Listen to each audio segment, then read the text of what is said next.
बच्चों, आज आपकी वर्कशीट मैथ्स की आई है और वर्कशीट नंबर 1 है। सिलेबस के अकॉर्डिंग ये वर्कशीट आई है और आज का टॉपिक है संख्याओं की जानकारी। आपने अपनी पिछली कक्षाओं में संख्याओं के बारे में बहुत कुछ पढ़ा होगा, जानते भी होंगे। तो आज जो वर्कशीट आई है उसमें आपको एक क्वेश्चन दिया गया है और नीचे 2 एक्टिविटीज़ दी गई हैं।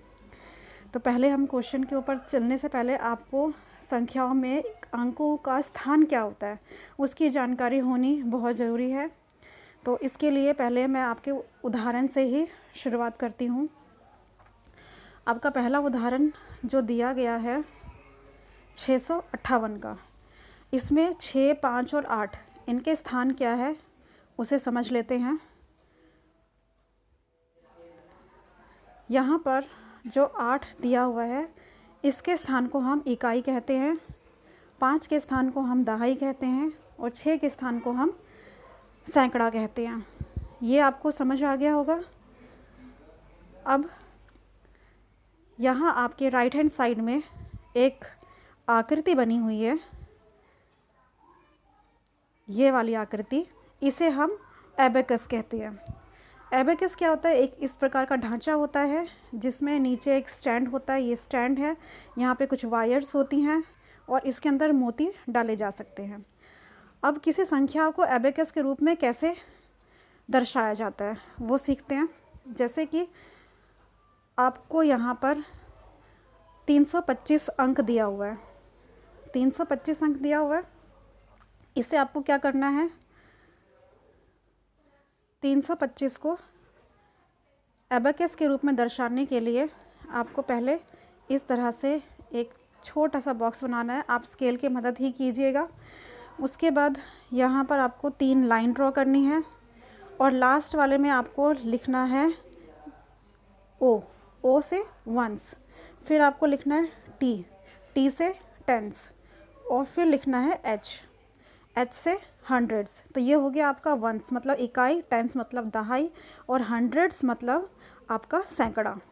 अब क्या करना है इसमें? ये तो आपका एबेकस ड्रॉ हुआ है, अभी कंप्लीट नहीं हुआ। इसके अंदर आपको 3, 2 और 5 को इसमें बनाने हैं, रखने हैं। तो आप क्या करेंगे कि आप बिंदी का इस्तेमाल कर सकते हैं या फिर आप गोले बनाकर उसे कलर से भर भी सकते हैं। जैसे कि यहाँ पर 325 को मैं दर्शा रही हूँ, 325 को 325 के लिए मैं क्या करूँगी?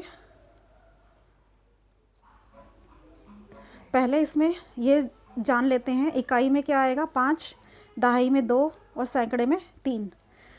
अब उसके बाद हमें क्या करना है? एबेकस बनाने के लिए पहले एक इस तरह से बॉक्स बनाएंगे, 3 लाइन बनाएंगे, यहाँ पे O फॉर वंस लिखेंगे, फिर T फॉर टेंस लिखेंगे, फिर H फॉर हंड्रेड्स लिखेंगे। अब उसके बाद यहाँ पर इकाई के स्थान पर क्या है? 5, तो यहाँ पर हम 5 बिंदी इस तरह से 1, 2, 3, 4 और ये हो गई 5 बिंदी इसमें रख देंगे।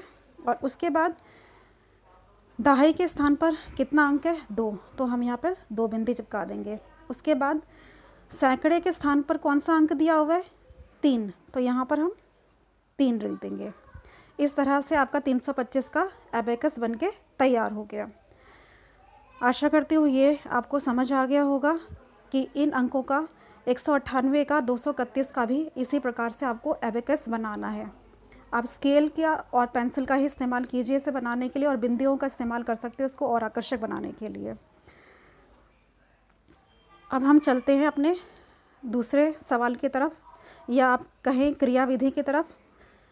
इसमें आपको जो दे रखा है इसमें ये एक्टिविटी है। अब यहाँ पर जो दे रखा है क्वेश्चन आपको वो दे रखा है, ये पहला आपको दिया 586। आपको 586 जो संख्या है उसे बनाने के लिए या 586 रुपये को दर्शाने के लिए, 586 राशि है एक और रुपये के रूप में है वो राशि, तो उस राशि को आपको दर्शाने के लिए कितने 100 के नोट चाहिए, कितने आपको 10-10 के नोट चाहिए और कितने आपको 1-1 के नोट चाहिए ये आपको इसमें दर्शाना है। तो आप कैसे दर्शाएंगे? अब ये देखिए, यहाँ पर एक का जहाँ ये लिखा है रुपये 1, इसका मतलब है कि इकाई है, ये दहाई है, ये आपका इकाई है, ये दहाई है, और ये आपका ये सैकड़ा है। तो अब क्या करना है इसमें कि आपको ये भरते चले जाना है। जैसे कि ये है 586, तो इसमें सैकड़े के स्थान पर कौन सा अंक है? 5। तो आप यहाँ पर भरेंगे 100 नोट के नीचे आप भरेंगे यहाँ पर 5 लिखेंगे। उसके बाद आप यहाँ पर 10 वाले के स्थान पर लिखेंगे 8, और फिर आगे आप क्या करेंगे?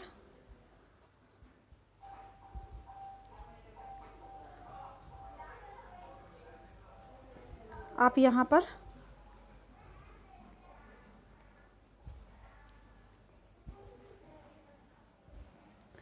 यहाँ पर लिखेंगे 5, यहाँ पर 8, और लास्ट वाले में आप लिखेंगे 6। तो यानी कि आपको 5 नोट तो 100 के चाहिए, 8 नोट आपको 10-10 के चाहिए, और 6 नोट आपको 1-1 के चाहिए, तब जाके आपका 586 बनेगा। इसी तरह से अब तीसरे सवाल की तरफ चलते हैं। अंक 3, 5, 7 और 8 की मदद से 2 अंक, 3 अंक और 4 अंकों की संख्याएं बनानी है आपको। अब क्या करना है? 3, 5, 7 और 8 आपको अंक दे दिए हैं, आप इनमें से कोई भी अंक उठा लीजिए अपनी पसंद से, और यहाँ पर 2 अंक, 3 अंक और 4 अंक के सवाल संख्याएं बनाते चले जाइए। जैसे कि ये है आपका पहला 2 अंक की संख्या, और 3 अंक की और 4 अंक की संख्या। कैसे करेंगे? मान लो 2 अंक की संख्या, ए वाले प्रश्न की बात कर रही हूँ मैं, तो इसमें आप 3 और 7 लिख दीजिए, 37 हो गया, 2 अंक की संख्या बन गई। उसी प्रकार आपको 3 अंक की संख्या बनानी है, तो क्या करेंगे आप?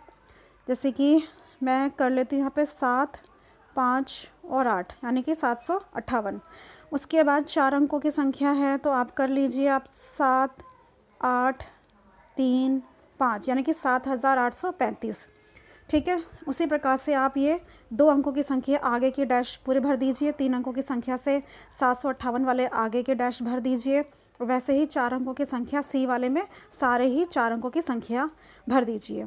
अपने मनपसंद से अंकों को आगे पीछे करके जितने मर्जी 2 अंक, 3 अंक और 4 अंकों की संख्या बना सकते हैं। आशा करती हूँ ये क्वेश्चन भी आपको समझ आ गया होगा। चलिए फिर आगे चलते हैं। आपका जो लास्ट वाला जो दिए रखा है क्वेश्चन वो है, अगर हमारा दहाई अंक 5 हो तो अंक 1, 2, 3, 4, 6, 7, 8 और 9 की मदद से 4 अंकों की संख्याएं बनाइए। यानी कि आपका जो ये है, ये जो है दहाई के स्थान पर जो अंक है वो 5 ही रहेगा, उसे आपको नहीं बदलना, उसे नहीं बिल्कुल छेड़ना।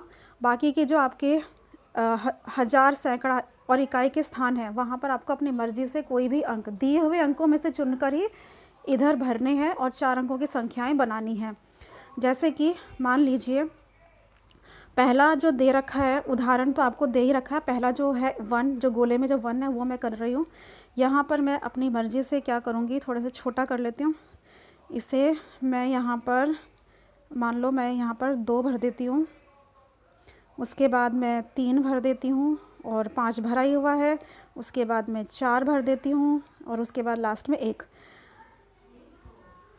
ये नहीं, ये लास्ट में 4। ठीक है। अब 2, 3, 5 भरा ही हुआ है 4, तो ये क्या हो गया, पहले में कौन सी संख्या बन गई, 2354। कौन सी संख्या बन गई है आपकी, 2354।